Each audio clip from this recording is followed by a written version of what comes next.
those things where it's like some things are just a better idea on paper than they are like actually, you know? You mean like every book that is better than every movie made? I don't know if that's true. There are very few books to movies that you can tell me are better in movie form. I mean, that's probably true. I think a lot of people would agree with you, but you know, on paper, and I like the idea of all machines on Earth revolting against man. Like, there's something there. Oh, it sounds tremendous. This had so much potential. I had not heard of this movie until you introduced it to me. I think there's a very good reason why you haven't heard of this movie, sir.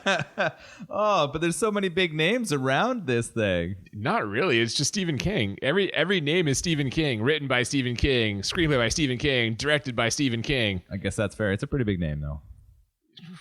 A little less big after this piece of shit.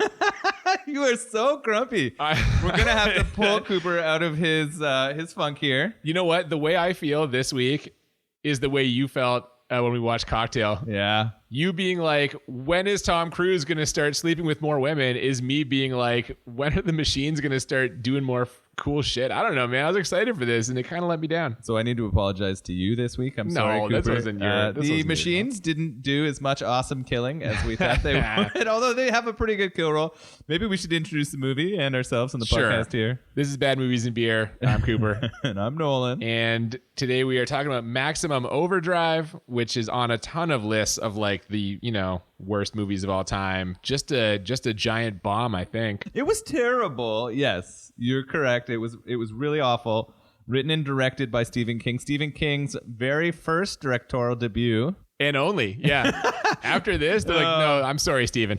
We had a debate about this before we watched it. I was like, there's got to be more than one Stephen King directed movie, because someone with the clout of Stephen King has got to have someone else who will let him make a movie. And yet here we are 34 years later, and it's just not happening. Yeah. They're just like, the stench of this one is so bad. They're like, no, Stephen, I'm very sorry. Oh my God. And then we watched a preview afterwards that has him talking about... God. He had to direct it so that he could do it right. He sells this in the preview like, I was selling Cocktail to you. It's going to be great, man. Tom Cruise leaving all these ladies. No, yeah, he's just like, he says he's going to scare the hell out of you. He promises. Yeah, this is not a horror movie. It is a horror movie. It's supposed to be a horror movie. It feels like a Transformers movie gone horribly wrong. Like, just Which, if you've seen the bad. Transformers movies... That's really saying something. Yeah, it's a Transformers movie that's gone wrong. This is worse than the Transformers movies, that's for sure. Well, we're going to talk about it anyway. We watched it. And hopefully this beer we're drinking will make this a little more palatable. What do we got today? It's called Live Transmission. Just right along with machines. The whole can is actually covered in what looks like electronics and machinery. So it fits perfect with what we're looking to talk about today. This is from the Flying Monkey Craft Brewery out in Barrie, Ontario. Yep, and this is also a milkshake IPA. Yes. We had one of those the other day, of course, when we watched Can't Stop the Music. I love it when cans have lots of info, and this one does, which is good. It's got brewed with orange peel, grapefruit, soft coconut, and white tea. Huh. So it's got a lot in there, and then they've added those lactose sugars. That's why it's a milkshake IPA. Right. To make it creamy. Yes, you taught me about this a couple weeks ago. Yeah. So we're gonna give it a try here. We'll see how it is. It's a pretty interesting brewery. I've been and visited. It's a neat place. Okay. I'm hit or miss with these guys. They have some that I love. Their Juicy Ass IPA is one of my favorites. I'm sorry, what now? Yeah, it is one of the best names in beer too, the Juicy Ass IPA. It's delicious, but they also have had some that have been just so strong that I couldn't handle it. Yeah, I've had a couple of things from them, and it seems like most of what they're making is geared towards more of a, like, you know, an IPA type guy like yourself. But I feel like they had I think it was a sour, or maybe it was like a sour ale, and it had... Hibiscus? I've had that one. I'm not a big hibiscus guy, but it had something else. It had some kind of like, maybe like boysenberry or something. I don't know. Yeah, I think they're not afraid to try things, which I think is commendable. Like, they will put out some pretty like challenging beers for people's palates, and I think that's kind of cool that they're willing to go that far. I will say, you're right. The can artwork is incredible. Most of the cans theirs I've seen have just like really cool artwork and stuff on them. Absolutely. Well, we'll see how this one is, and we'll start with Maximum Overdrive. Produced by Dino De Laurentiis. Oh, what a guy. Dino De Laurentiis has put out some world-class shit over the years, and I love him for it. We were trying to debate what Dino looks like and how he lives, and I just kept picturing the lead character from Scarface. That's all I could do. Yeah, although I don't know, man. Does Dino, his movie making a lot of money? I assume if he can keep funding these, like I don't know That's probably true. Where he's getting his money from drugs. I don't know. Oh, no, what? Whoa, those are no. This is bold purely allegations. No against allegations. Dino De Laurentiis. I know nothing about Dino De Laurentiis. Clearly, yeah. So we start with the view of Earth from space, and we get words on the screen that tell us that the Earth passed into the tail of a comet.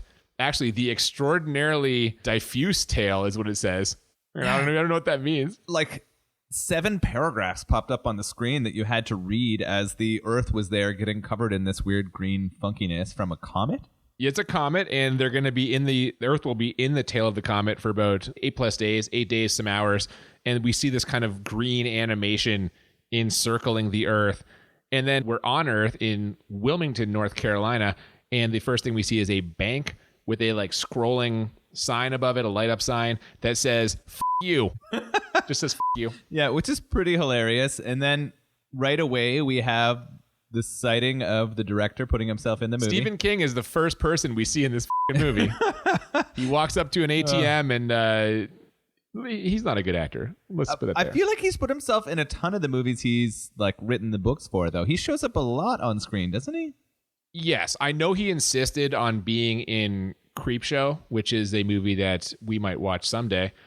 But he's he's the director. He wrote it, he can put himself in there. And he does. He goes up to the ATM and the ATM tells him he's an asshole. He calls his wife over to take a look at it. And by doing so, he says, "Come here, sugar buns." Honey, it's calling me an asshole. Yeah. And then we get the titles, and AC/DC is on the soundtrack. The whole soundtrack is AC/DC. Yeah, this was actually fairly exciting. I was like, this is humorous to have like AC/DC be the band like that does all of the music for a movie about machines coming to life. Yeah, that's very appropriate. I really enjoyed that touch. Like at this point in the movie, I'm really excited. This is happy. Like people are getting told to f off by machines. Tonally it's a good start. I agree. AC/DC is coming in there to sort of get the energy up, and I was like, this is all kind of like making fun of itself. This is going to be really good. We'll see, I guess. I think your feelings have been made pretty clear already. All right. Okay, where do we go from the intro there? We go to a bridge. Yeah, a lift bridge. A lift bridge. I forgot about your extensive knowledge of bridges. We go to a lift bridge, and we see 2 guys in the bridge control station. They're playing cards. All of a sudden, the bridge controls just activate themselves, and the bridge starts going up. And they're just awful actors. First of all, these 2 guys, they're really, really bad. Oh, it starts off the caliber of acting at the lowest possible level. These guys might be below Stephen King in that first scene. It's absolutely. The one gets angry at the other as shit starts to go down, and it might be the worst delivery of lines in a movie we've watched thus far. Shut up, you goddamn stupid asshole! Can't you see we've got a situation here? Yeah. People on the bridge are confused. One, guy says to his wife, "Oh, it can't be. The light was green. Like the arms didn't come down to stop anyone from going on the bridge, but it's lifting." We have a motorcycle guy, slow motion, fall into the river, along with a truck that appears to be driven by Fidel Castro. Why is he dressed like Castro? It was really confusing. The guy falling into the river let out one of those like ridiculous screams. He's like, "Ah!" It wasn't quite the full Wilhelm scream, was it? No. Close though? Yeah. Yeah, we've also got a watermelon truck that's just spraying watermelons over the place. There's cars smashing into each other. People are screaming and falling. Then we go from there to a truck with a weird green goblin head on the cab. And it turns out this is actually supposed to be the Green Goblin. Yeah, I guess so. The toy truck or the toy company sponsored by Marvel or the Green Goblin. So they thank them in the credits or something? Yeah, they do. In the credits, I noticed that they thanked Marvel and Green Goblin for that image. There you go. Well, this guy's pulling into a truck stop. The driver goes into a diner to grab a bite to eat, where we meet Emilio Estevez. Yeah, this was a surprise. Emilio Estevez, the Mighty Ducks man himself. He's playing the role of Bill. Bill's working in the diner, and we find out that he is actually on parole.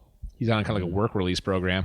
his boss calls him into his office and basically tells him that he wants him to work for free, at least squeeze a couple extra hours in, punch in for 8 hours, but work for like 9 or whatever, because, what's he going to do? Yeah, they're starting to build Billy's sort of character here, and they're trying to show that he's like a hardworking, honest guy, and this other guy's going to take advantage of Well, him. we see later, too, when he looks through the thing of punch cards, they all have a little kind of like marking on them. And so that indicates that they are all on parole, like all the employees. So he's basically taking advantage of everybody. Yeah, he's using this like parole to work thing to get some free stuff for himself, make some money. We see he's driving a Cadillac later. Yeah. He's also building an armory of weapons. That's so strange. He's fucking gleeful about this too. Like he's so happy you've taken advantage of you. He's really relishing it as he makes Emilio Estevez work for free. It's a really weird character. Just like absurdly stereotyped Southern rich like fat guy. It's weird. What confused me was we think his name is Bubba. Yeah. But he calls everyone else Bubba. It's true. I'm pretty sure his name is Bubba Hendershot. And it even says, like on the shower, it said Bubba's Shower, and it had his name all over the place. Vanity license plate says Bubba. But he calls everyone Bubba. Yeah. I don't understand. Yeah, it's strange. I'm going to start calling everyone Cooper from now on. You should. Just to confuse the fuck out of everyone. My ego is just so out of control. Yeah. Oh, my God. So this you mentioned there's showers. Yes, this truck's up at shower facilities. They also have a video game room. And we see a little scene in the video game room, the arcade, where all the pinball machines and video games are just going haywire. There's a coffee machine in there. It's like spraying out coffee. There's a candy machine in there. It's just dropping candy bars down to the thing. Yeah. There's a cigarette machine, free cigarettes falling out of there. There's a condom machine just spraying jimmies all over the place. And I missed the condom machine. I was like, oh, yeah. Most of the people who are in that arcade probably don't need those. Featuring such notable brands of condom as Poontang. I'm unfamiliar with that brand, but it says. Oh man, some of the stuff in here, like there were pictures it's of the most. Yeah, Poon hyphen Tang. What is this? The pictures on the ads for the condoms were definitely like women dressed, Jesus. women of the night for sure is maybe what we'll say. So there's a guy in there, and he's just cleans up. He fills his pockets with cigarettes and candy and condoms. The 3 C's, essentials. But then one of the night out, yeah. Good night, good day.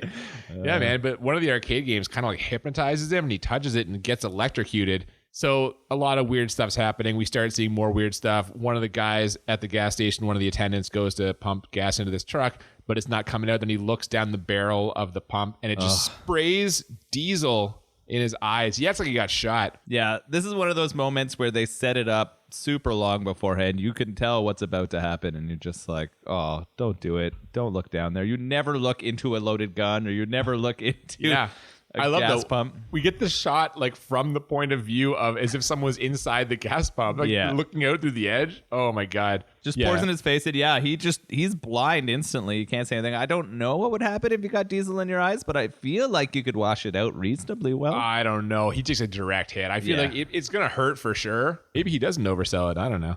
And then more stuff starts happening. Those for sure. We move into the diner, and what happens to our waitress friend? She's just kind of doing her thing, minding her own business, and all of a sudden an electric carver comes to life and starts cutting her arm.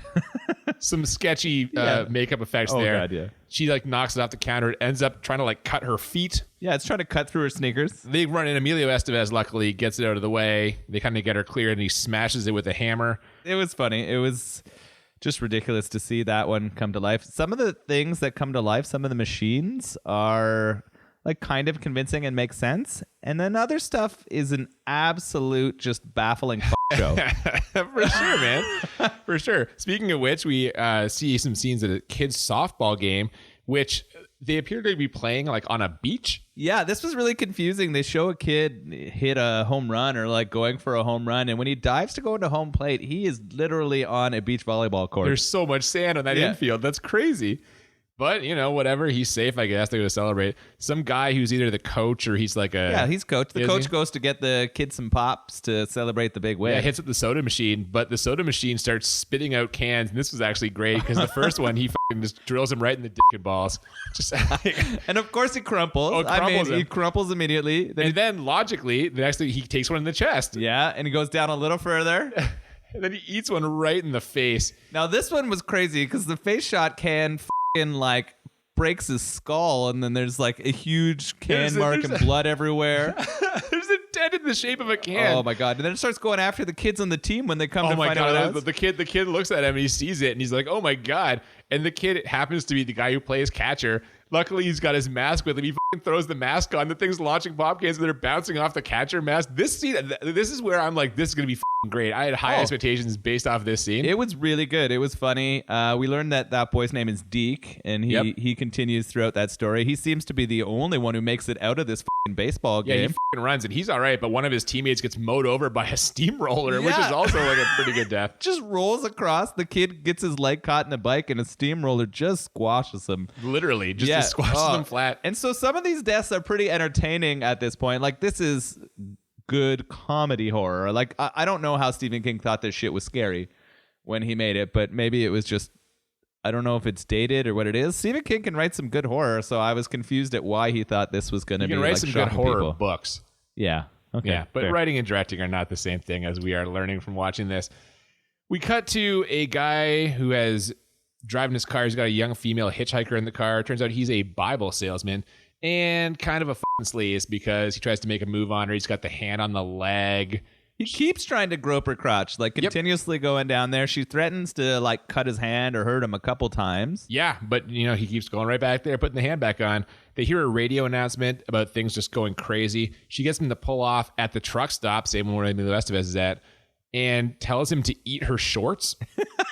Yeah, I didn't. Was this pre or post The Simpsons? Pre 1986, way before The Simpsons were a thing. So then I guess The Simpsons takes that line. Well, or we can infer that it's like it was actually like an expression. Oh, like a would common use expression at the time. Guess. That's common fair. enough. Yeah, maybe it was. I've never heard it used in like by a non-cartoon character before, though. Really strange. Yeah, it was weird. The toy truck, which is being filled up, not a toy truck, but a truck that is carrying toys. Yes. The big truck with the Green Goblin thing comes to life at this point and tries to run them over. Everyone in the diner watching is confused, and one of them says, "Hell's bells." Nice little AC/DC reference right there. Yeah, I wasn't playing, but they do definitely quote. For some, well, I mean, I guess the woman is good, so she saves him, but like... She saves him for now. Yeah. For now. She definitely could have let him go. Yep. We also then see a couple in a car. They're driving along with a just married sign on. They've just been married today. They pull into a different truck stop where they see an bloody arm and a body. The groom follows a blood trail to the store. There's like a spinning hand on a clock, which is supposed to be menacing, I guess. Yeah, and it's going backwards. Time is going backwards. I don't know. Oh my God. Oh my God. He's so rattled by this. And Curtis and Connie here we meet, just newlyweds in love, but she is screaming at him the entire time. She is such a caricature of just like the nagging wife, the wife who won't shut up. It's really like not a good stock character. Like, no, why? It was pretty do embarrassing. that? And they chose an actress with like an extremely grating voice intentionally, I assume. Oh, for sure they did. Yeah. So a truck kind of pulls around a corner here. He sees it, tries to flag it down to get some help for this dead guy, but he doesn't realize the truck is not being driven by anyone. It's taking control of itself, and it tries to run him down. He manages to get out of the way. He's, okay. The truck starts up again. He jumps in his car and speeds off. And this is where I'm like, huge plot hole. Why is their car still responding to him? Why isn't their car trying to kill him? There are a lot of problems and a lot of plot holes. At this point, too, we have maybe it's the second spot of it where we get the point of view of the truck. Mm-hmm. Right? We had it from the gas, and now we get the point of view of the truck as it's trying to like run him down, or right after it tries. It's kind of funny. So we see that they have a life of their own. But you're right. Their car's fine, and they can drive it, and it's not a problem. They're driving it for like 3 hours. Yeah, so I don't understand. It's weird. There's some other discrepancies, too. We have that Deke, the boy, riding through town, kind of trying to get away from the things that have been hurting him, and we're going to get to this in a bit. And all of a sudden, the sprinklers start going off, kind of like they're chasing him. Yep. Sprinklers aren't mechanical. Well, they're mechanical in a sense. They're not electrical. No, yeah, there's no electricity in those. Like, all it is water that makes it move when it's pushed through. Yeah, but for some reason... I don't know. Lots of those issues. Lots Yeah. of that stuff starts happening in this movie. And if we take that seriously, it's not very scary or funny. That poor kid, man. He's just seen his coach get murdered. One of his teammates get flattened like a goddamn cartoon character. Now he's riding home. Sprinklers turning on and off. He sees just a ton of dead bodies. Dead bodies all over the place. And then an ice cream truck. He hears an ice cream truck. Normally, kids would run for an ice cream truck. Couldn't wait for it. He avoids it.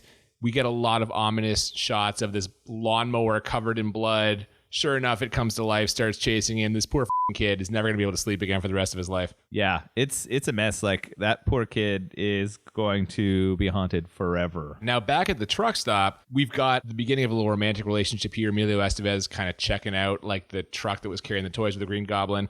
Nothing happens to him. It starting up, it seems. We get a little suspense building. All of a sudden, that lady hitchhiker like grabs him, tells him he's cute, so they're just gonna. There's the romantic relationship right there. It's gonna happen, right? He's cute, she's cute, I guess. I don't know, and stuff's gonna happen. Also, the guy who ate all that diesel in his face, he's very adamant that he has to get out of the truck stop and find his boy. And we're like, is his boy the softball kid? It is. Yeah, it is. Yep. Yeah. While he's this fucking killed me. Oh god. I gotta find my boy. I gotta find my boy. He gets out there. He can't see. He's blind as a bat.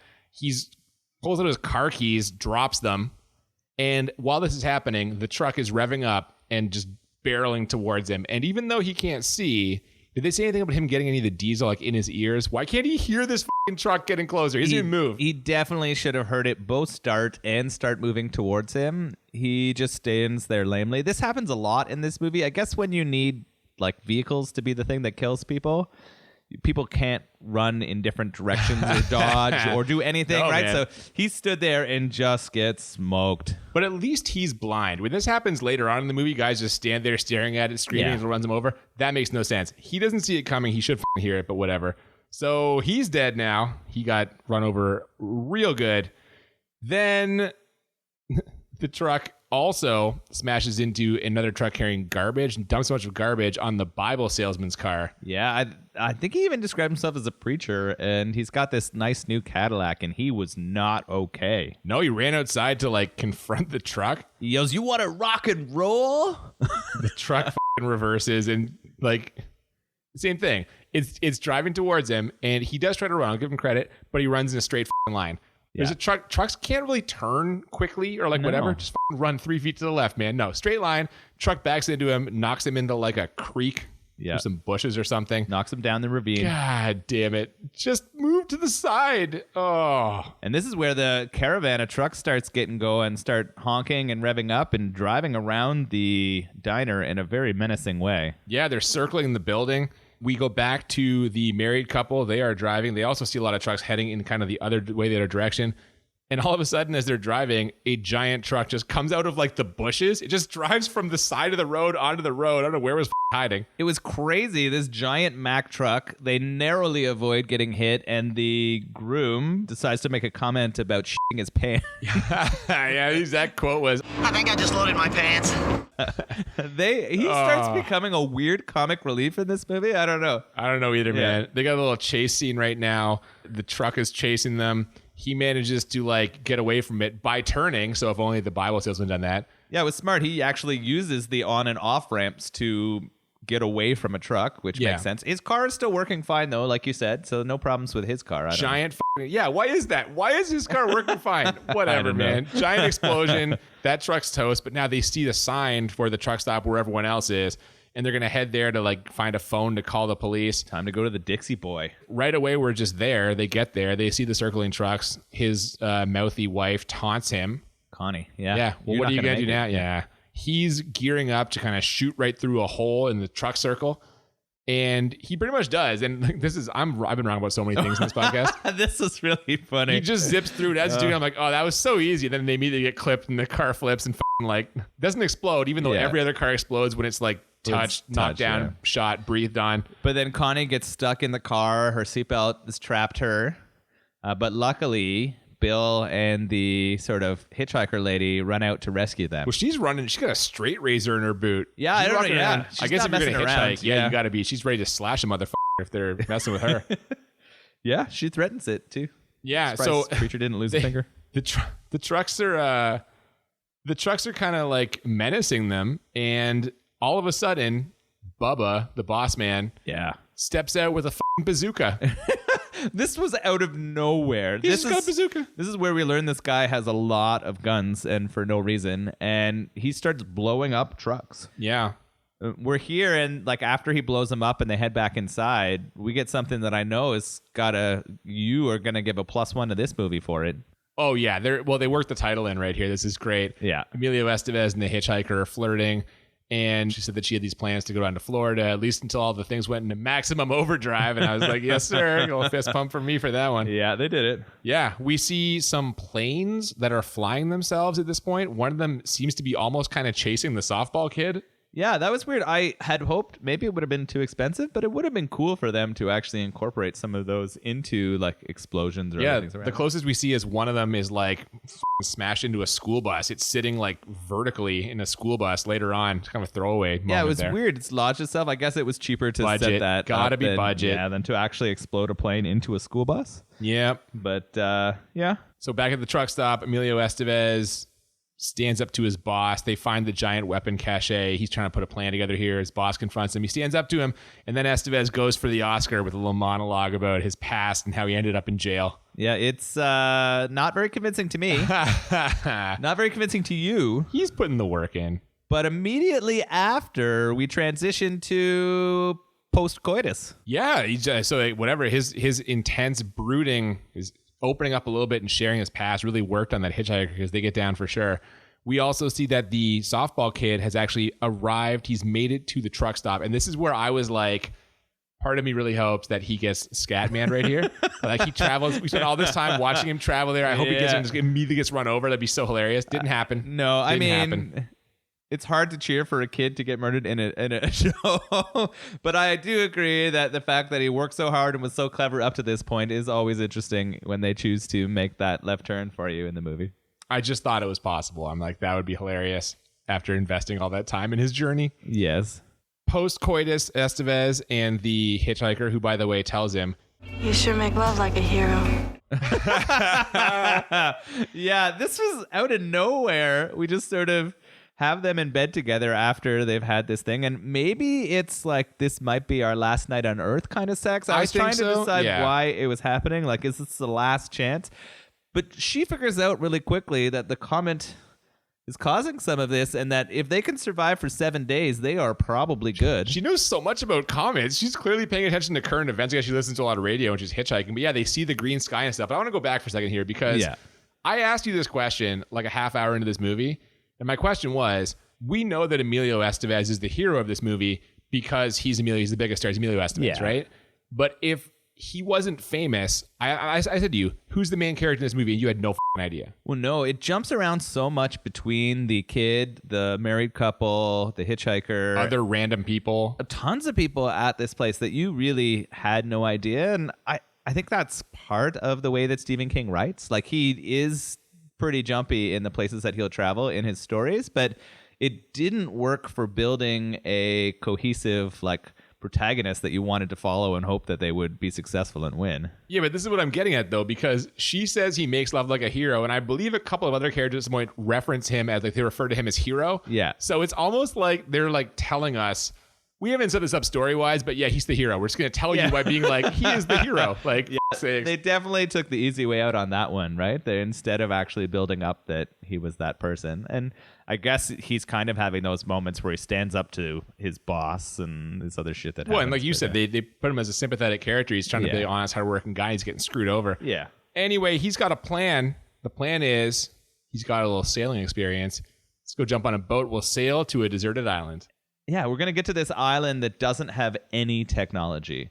People have been there, so there might be some places to stay, but zero technology. And guess what? I used to sail. I can do this, he says. He throws that out there. Yeah. Everyone else, tensions run a little bit high. The waitress loses it, and this is where we get one of the most famous scenes. Famous? It is. It's one of the famous scenes. It's in all the previews, all the things. I have to say, she is a truly terrible actress. We've seen some bad actresses, but this... She stalks outside angrily and just keeps yelling, You can! We made you! Where's your sense of loyalty, you puky thing? We made you! oh my God, she's so bad. It's horrible. I don't know what she plans to do, but she's just sort of telling them they can't be doing this. We created them. I don't know. And then we go back into the diner. Well, she pisses off the trucks. They all start honking at her. All of a that's sudden, true. they somehow cut the power to the diner.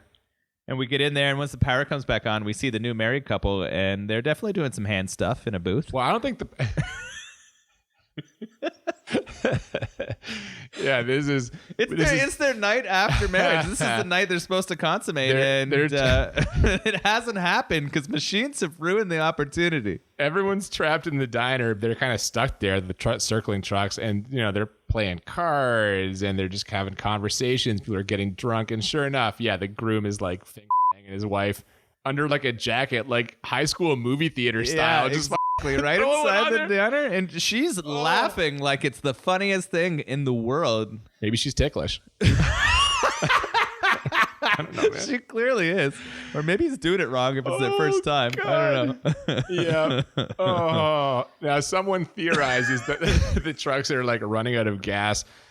The hitchhiker says to Emilio Estevez, "Maybe tomorrow it'll be our world again," and he, in a moment of true insight, is just like, "Was it ever?" What is this bullshit deepness? I don't know where that came from. Come on, man. It was never ours. The machines always ruled the world. They're definitely trying to, that's the point of the story, is that we're too dependent on machines. Oh, this movie is a Mennonite's wet dream. It's just that we just. No, I shouldn't. I think you're right. I shouldn't alienate our Mennonite listeners because they listen to a lot of podcasts. Yeah, that's right. They can't listen to podcasts. They probably do now. We're sorry, Mennonites. Oh, I am sorry. So yeah, it's so weird. I don't know. I'd be interested to see, because the technology at the time was so shit. Like in the movie, there's not that much technology. I wonder how this would play out today. Like it kind of reminded me of the way I was thinking about that computer in Dungeon Master. Dungeon Master, yeah. So the computer in that is so jokingly horrible and old, and so is the technology in this. I wonder if they remade this movie today, or like took a modern twist on it. It would be the computers that go crazy. That's what it would be. I guess so. It'd be cell phones and computers, just AI, the rise of launching nukes. Yeah. Which has been made. Like Terminator movies are basically like that. True. All that stuff. There's much better versions of this movie out there if you want to find them. So the Bible salesman, it turns out, still alive. Yeah, our reverend, I think, or whatever. He's calling for help. Yeah, from that ditch he got plowed into, they can hear him, but really not many people want to go give that guy a hand. No, it's just Emilio Estevez because he's a hero, makes love like one anyway, and the groom because he's like a decent human being. Yeah. Or he just wants to get away from his wife. She won't shut up. She's just like, she's nattering at him the whole time. He thought what a terrible character. Would like put her to sleep or something, but it didn't happen, so. Oh, Christ. Can't get away from it. So they have this plan. They know they can't run across, but they might be able to get it through if they can get into the fucking sewers. Yeah, there's through the shower facilities that are there, advertised on the sign. So Emilio Estevez and the groom, they managed to run through the truck circle, make it to the shower facilities. They kind of rope their way down into the sewer using like a thick like high school gym climbing rope, as you called it. I think it's probably used for towing, but that's definitely what it reminded me of. It even had the end burned off like one of those so it doesn't unravel. Yeah, and as they're doing this, by the way, we get For Those About to Rock, We Salute You on the AC/DC soundtrack. Yes. Because they're about to rock. And they get in there. They end up creeping through it's like a wood paneled sewer. This was so strange. Yeah, it was, for some reason, the sewer that was created underneath the showers that lets the water out into the culvert is all made of wood. Like an old mine shaft almost. Yeah, it was weird. So they crawl through there. There's some really bad jokes about how it tastes and how much piss is in their mouth and stuff. Yeah, there's a rat there, and Estevez is like, I'm going to send you a friend. Yeah, it's horrible dialogue and acting throughout that process. It's really bad. It felt like a padding scene to me. Yep. The softball kid actually finds the Bible salesman first, and he's clearly dead. He's not moving. His eyes are open. Kid checks in for breathing. All of a sudden, salesman comes right back to life. I don't know why he couldn't. Scare. Yeah. I called this one. Yeah, I saw it coming. I was like, they're definitely setting up a jump scare in this poor kid. And that was the closest thing to a scare in this whole movie. Yeah, it wasn't scary either. Yeah, it was awful. It's not a scary movie at all. Like, this is supposed to be a funny ass movie that Stephen King promised. Falls flat. Oh, he promised us. Did, which is upsetting. He lied.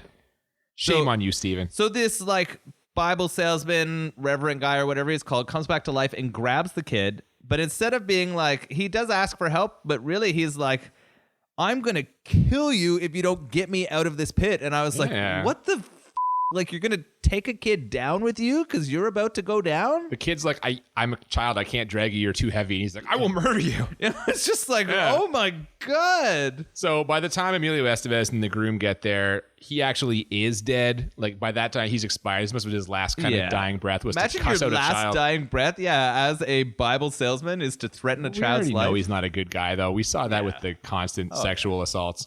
Comment on religion from Stephen King, I guess. I don't know. I guess. So they turns out that this kid is the Son of the guy who ate all the diesel, and that means that when they get back inside, it's time for an uncomfortable conversation.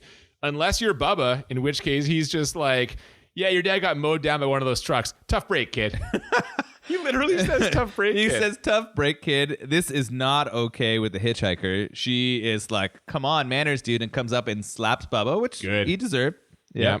And the next morning, it's very quiet, but we see reinforcements coming for the trucks. There's a bulldozer and some kind of like army vehicle with a machine gun on it. Yeah, so at this point, like, I'm ranting to you about not understanding why the trucks have not driven through the f***ing truck shop. I don't know why they are just letting those people sit in there. If they're going to mow them down when they're out on the road or in the open, like, why aren't you driving your trucks through this f***ing thing yet? That is the biggest plot hole in this movie. Those trucks could smash through. There's f***ing like 19 trucks. You could smash that building from every angle, kill every human inside, and they just don't. And then the bulldozer's coming, so I'm like, okay, maybe they're deciding that those trucks would break and they don't want to explode them, so they're going to use this bulldozer. Here it comes. Well, all it does is it pushes Bubba's Cadillac into the diner, and he is pissed off. He's had enough. So he loads up the bazooka, heads outside, blows up the bulldozer. But as soon as he does, the machine gun on the military thing starts spraying bullets. And I love this. This is such a fucking budget thing. We don't see any script effects. It's just gunshots. Then we cut back to the person who's all covered in bloody bullet holes being like, ugh, and like falling. Yeah, it's pretty brutal. So we see Bubba just fall with all those things on him. That asshole's dead, which is good. We're kind of not so upset about that death. And then all of a sudden, a lot of the drunks from the diner, the ones who were just getting loaded, they don't really play a part in the movie, but they get smoked by it too. Everyone else important stays okay. Well, but then the waitress, the dust kind of settles, and that waitress, she just snaps again. She once again walks outside shouting, "We made you, we made you!" This time she brings a bazooka with her because she's going to take them all down. Yeah, but right? instead she just gets immediately shot. Now she gets squib effects, so that's good. Yeah, actually, that was pretty good. Yeah. That was nice. And then the bazooka goes off as she's dying and blows up a Miller truck. There was unnecessary. A couple tears running down your face. So unnecessary. I know. But yeah, that happens. And all of a sudden, the Jeep, the military vehicle, starts honking. And someone recognizes that it's honking in Morse code. And what it's honking out are its demands. It's actually the kid who recognizes too, right? Of course, He was a Boy Scout or something? Or some kind of, Well, that's how come I recognized it too. I had to learn Morse code for that. But shit. Estevez translates. No, the kid does the translation. Oh. The kid sits down with a pen and writes it all out because it was moving too fast for him. And he translates for everyone. And basically, those trucks want to be refilled or they're going to kill everybody. Yeah, someone must pump gas or else everyone's going to die.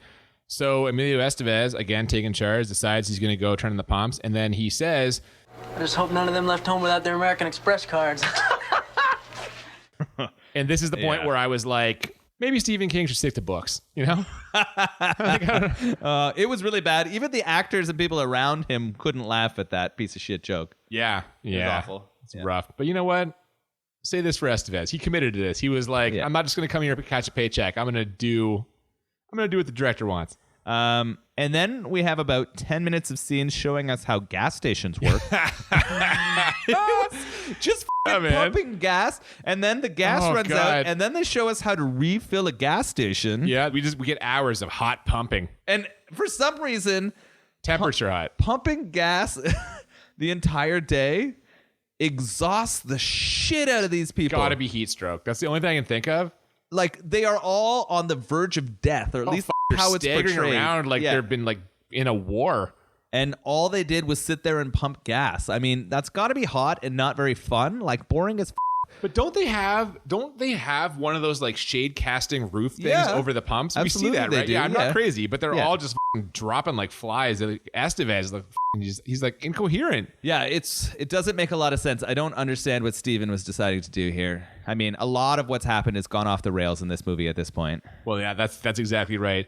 Emilio Estevez's lady friend cleans him up a little bit. Someone has to escort him inside for basically carry him inside. He's got giant blisters in his hands from pumping all day long. So she's toweling him off. He's rambling about like, I don't even know the what. I couldn't understand what was happening. I didn't understand a word he said during that ramble. Second Oscar clip. He's just, it's like a whisper monologue about who the knows. Next day though, he's refreshed and rejuvenated and he's got a plan. He grenades the like gun jeep thing. And then everyone's going back through the sewers. And this is the point where the trucks finally figure out that they can just smash into the building and they all just start doing it. It was ridiculous. So as soon as everyone's escaped and crawled through the sewers out to the culvert, trucks start demolishing the place. Nobody left in there, right? And then we're going to have our backcountry trek towards the marina, right? They're going for the boats. If those trucks had just done that 20 minutes earlier, everyone would be dead. I mean, we wouldn't have had a movie. But we would have had a movie. A good one. A better one, probably. It just would have been like 75 minutes long instead of like 100 minutes long. Yeah, but we're off to the marina. They've got a sign that shows it is 1 mile away. As they are heading there, they, for some reason, like pause in the parking lot of a burger place, and the drive-through ordering speaker sees them and starts squawking off, "Humans here, humans here, humans here." Yeah, and who's going to take care of this mess? The kid, the softball kid, mows down this drive-through window. Yeah, an 11-year-old, they hand him the automatic weapon, and he just melts it.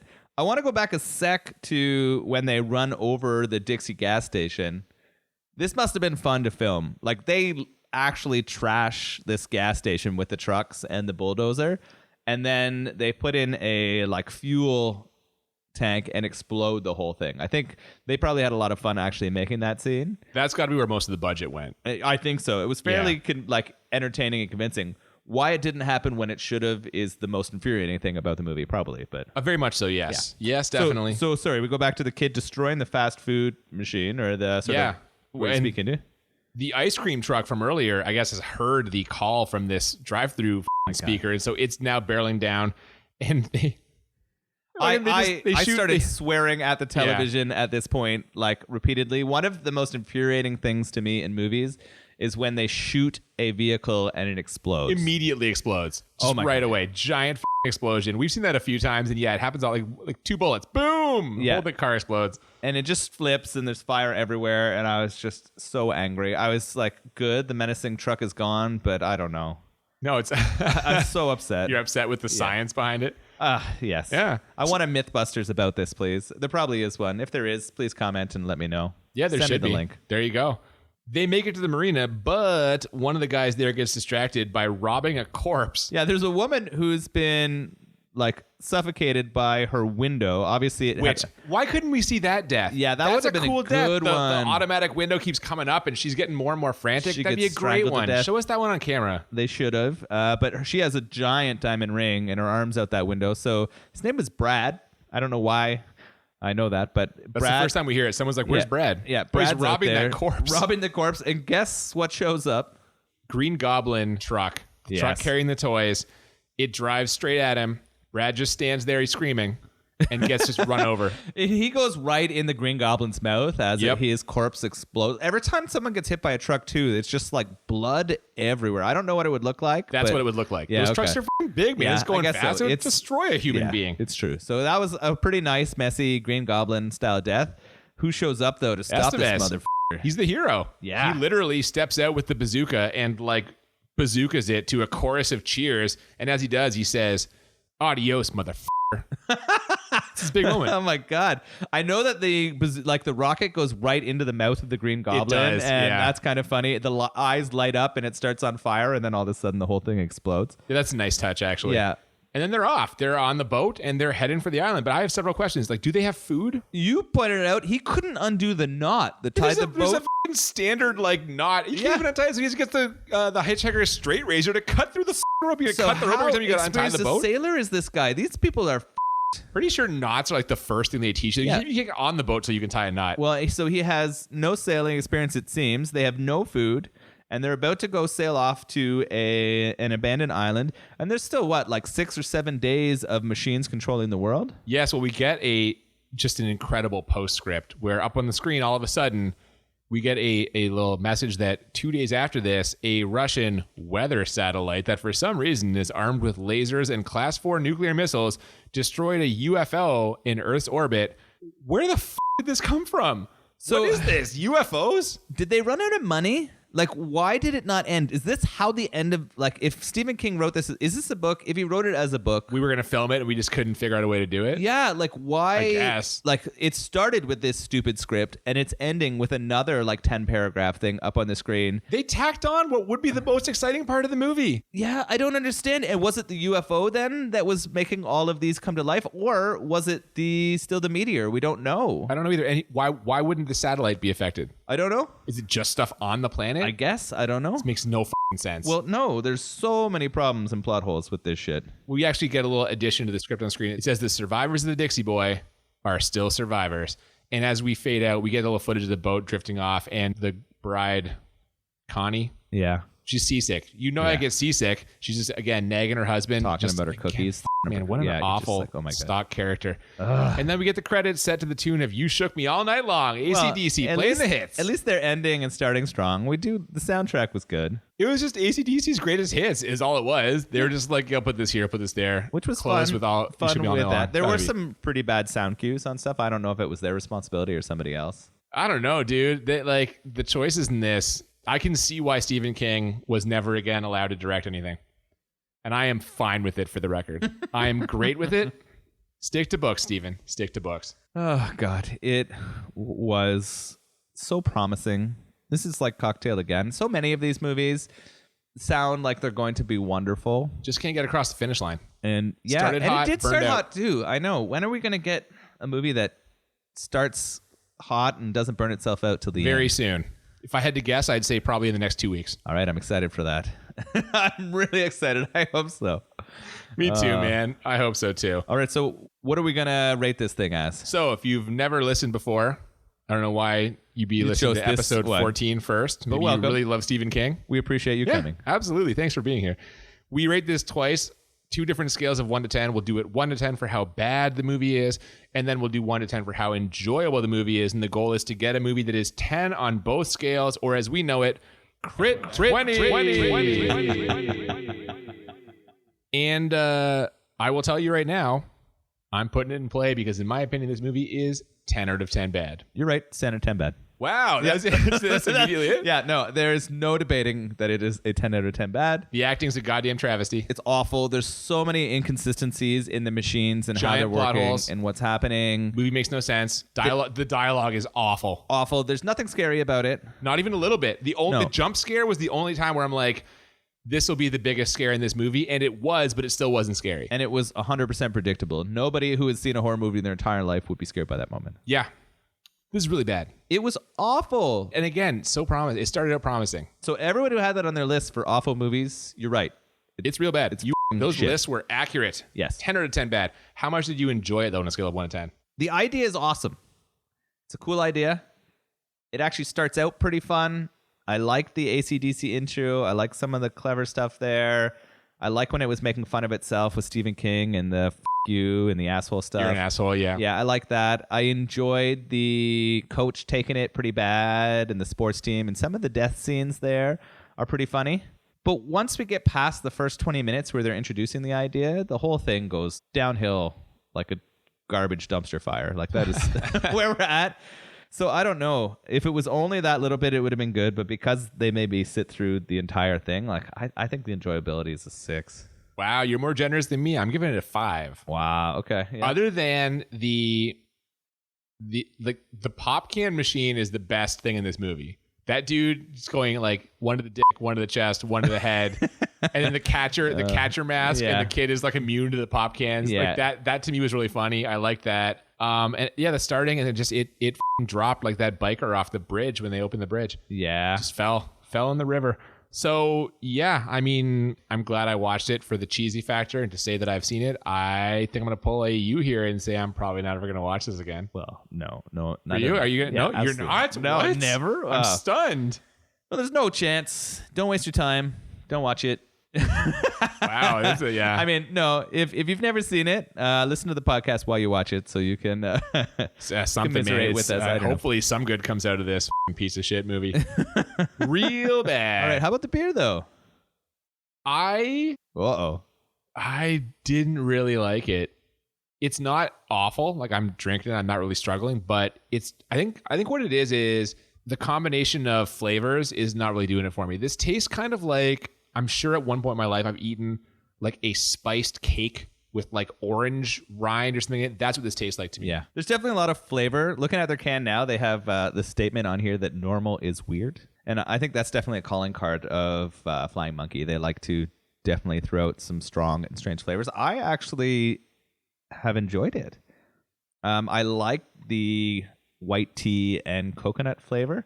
I do agree the like orange peel or rind flavors are pretty predominant in it. I think it's something that I would drink as like a dessert beer or a one-of kind of thing and enjoy. I couldn't crush a whole bunch of these. It's certainly not sessionable, but yeah, no, I think, and that's like, I mentioned, it reminds me of a dessert that I'm sure I've had. So I'm sure there, like a lot of people would enjoy this, like this flavor, this combination of flavors. For me, it's just not, I'm not a big orange guy to begin with. And kind of with the spice, it's just not a great mix for me, but that's fair. Yeah, definitely worth checking it out. Live transmission from Flying Monkey, or try out some of the other ones. Juicy Ass is definitely a recommendation. You'll be able to spot the cans because their cans have quite imaginative designs. Yeah, they're cool, eclectic sort of art on them. All right. There you go. So that'll wrap it up for Maximum Overdrive. Next week, even though we've already watched an Arnold Schwarzenegger movie, you can't go wrong with more Arnold. We're going to be watching Conan the Destroyer, a little sword and sorcery, mix it up a little bit. Ooh, that sounds good. I do love that style of movie. I haven't seen the original, so this should be... what? I know. Man. I mean, I don't remember it, maybe as a kid, but I definitely don't remember it at all. If people want to give us some feedback or see what's coming up, how do they... Yeah, so Twitter and Instagram at the BMB Podcast. We would love it if you checked us out, followed, liked, shared, subscribe. If you have movie recommendations... you can get a hold of us at thebmbpodcast@gmail.com. Please send beer and or movie recommendations. Absolutely. And we thank you so much for listening. I'm Cooper. I'm Nolan. And we'll see you next time on Bad Movies and Beer. Keep it trucky. Maximum terror. Maximum king. Maximum overdrive.